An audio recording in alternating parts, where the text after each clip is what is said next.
تو امام بخاری نے پہلی اور آخری حدیث دونوں کے شیخ کو حمیدی اور حمد سے ذکر کر کے یہ بتا دیا کہ نیت شروع سے آخر تک بالکل صحیح ہونی چاہیے، محمود ہونی چاہیے، تب جا کر کے قیامت کے دن جنت میں جو مکان ہے حمد، دار الحمد جسے کہا جاتا ہے، وہ ملے گا۔ شروع سے آخر تک نیت صحیح ہوگی تو جنت میں جو مکان ہے دار الحمد وہ ملے گا۔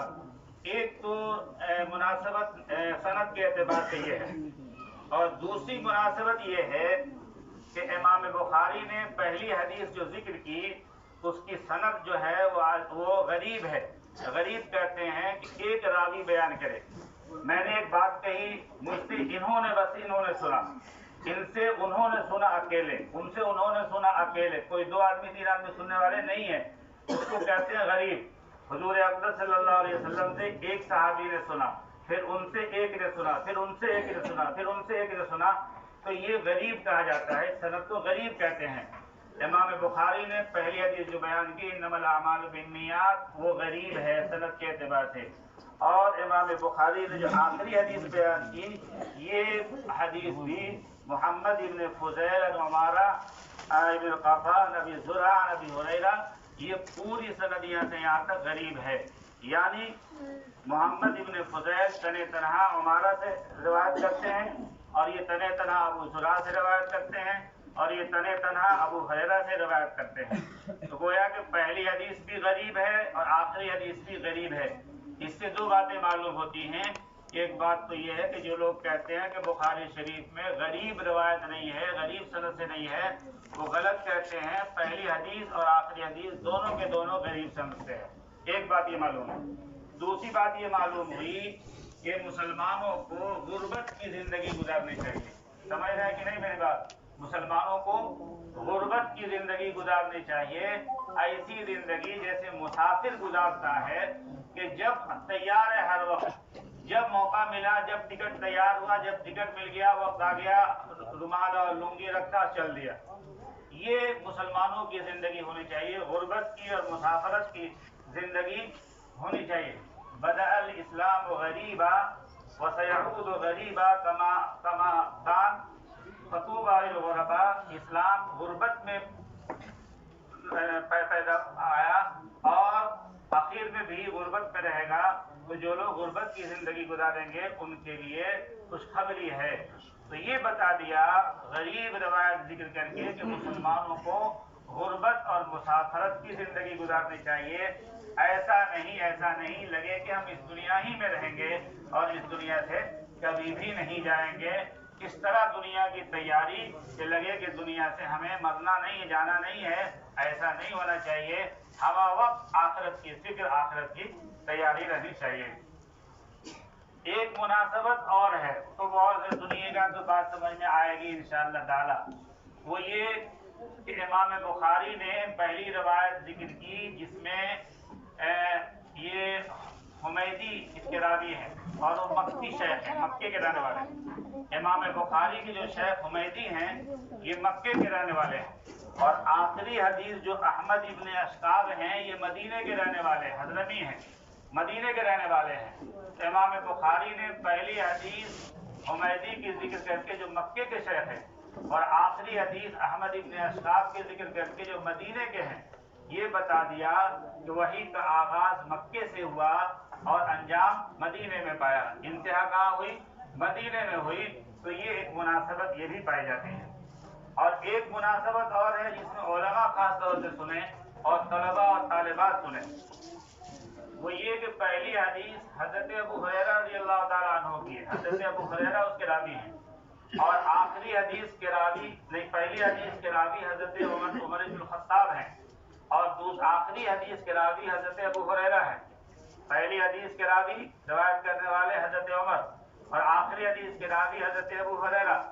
حضرت عمر اور حضرت ابو ہریرہ دونوں مہاجر ہیں، مکے سے ہجرت کر کے مدینہ تشریف لے گئے۔